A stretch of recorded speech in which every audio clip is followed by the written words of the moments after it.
Senator Formica. Wow. Thank you all very much. It's been an incredible honor and a privilege to be able to stand here in this seat, sit here in this seat representing the people in the greatest district in our state, 20th District, for the last 8 years. Working with the hard-working senators of our great caucus, and more importantly, the great support team that keeps us all going each and every day. Working with all of you from the other side of the aisle and your team so that we can work together to make legislation as best as we can be. Lieutenant Governor Wyman, Lieutenant Governor Bisowitz, the governors, unbelievable that I'd be able to stand here someday and have a conversation and talk about the issues of the state of Connecticut. I believe that this is the greatest building in Connecticut. It's a building about Connecticut life, past, present, and future. It's a building of hope and promise. It's a building that inspires all of us, or should inspire all of us, to do the very best we can about the people that we serve. You know, we have school kids that come up here and we greet them, and I often ask them what's their favorite part of the building that they see, and most of the time they say it's those statues. And I say to them, well, do you think that when they were in third grade, those people representing in those statues, that they thought they'd be in a statue?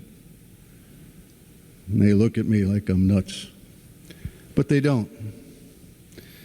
But those folks followed their passion, their commitment, and their dedication to their cause, and they ended up to be immortalized here in our state capitol. And that is the hope and the promise of this great country and of this great state. I never dreamed I would have this opportunity. I never put this on my path. I opposed an item locally, and it turned out that I was elected for office, and one thing led to another, and here I am. I just started a small business to create a job for myself. And being able to serve in local government and in state government has been the highlight of my life. Again, thanking all of you, especially the chairs that I've been able to work with on the great committees. Senator Austin, I remember first coming in as ranking member on appropriations. She was the chair. She scared the hell out of me. We had some battles, and we're right next to each other. But right now, I have the greatest respect for her ability, for her work and her tenacity, and I very much appreciate the friendship that has developed over time, because that's what happens. It's been mentioned before. Senator Needleman, my good friend of 35 years, working together on the Energy Committee. Senator Duff said it, in a bipartisan way, we were able to work and get some pretty good legislation going forward in this very, very challenging industry. And hopefully more work can and should be done. I was lucky to be able to work under Senator Fasano and learn from him about graciousness, about the integrity of this building and this institution.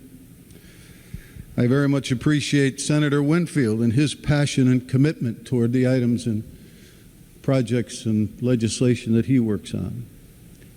Senator Duff and Senator Looney, I want to thank you very much for your kindness and courtesy as I've been able to serve these last 2 years in this role. And Senator Kelly, choosing me to help you run this great caucus has been an incredible thrill.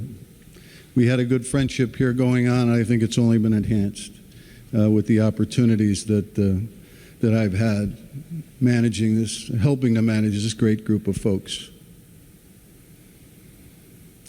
In closing, this seat, all of our seats,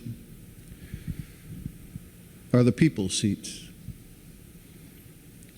I've always been mindful of the many who've come before us and the many who will certainly occupy after us. And whether we agree or disagree on the policies they represent, our country goes on and our state goes on. And after today, I'll drive home, be a little melancholy, but proud and thankful to have been here, to have known you all, to have worked with you all, to be able to live in this, the greatest state, the greatest country in the world. A country whose early vision was crafted and created by citizen legislators and their diverse strengths and weaknesses.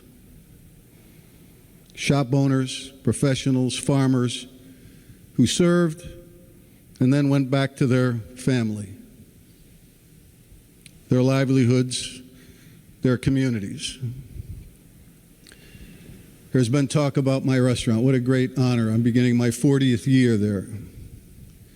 And I would not be there without the greatest staff in the industry who worked so damn hard. I think they worked hard to make sure I wouldn't go back there to work full time again.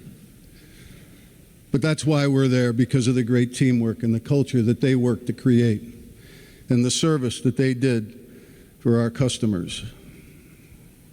For my family, who went without for the 31 years that I've served as an elected official, and the support and the pride that they've shown to me over those many years. I'll tell you a story about Susan. Susan was mentioned. Susan was a longtime friend whose first day in her job as lobbyist at Electric Boat was my first day as a senator. And we were both like deer in headlights here, trying to figure out this building. And we renewed old friendships. And now I'm looking forward to sharing the rest of my life with her. And I appreciate that opportunity. And that's all part of this whole experience, this opportunity. So I look forward to that. And I will be guided in many ways by the lessons that I've learned here, by the people that I've created friendships with and loved and worked with here. And so I want to thank all of you for that opportunity and that privilege. This is the greatest state and the greatest country in the world, and this institution is beyond magnificent. And I know it will go on. And how lucky I've been to be able to be a very small part of it. So thank you all very, very much.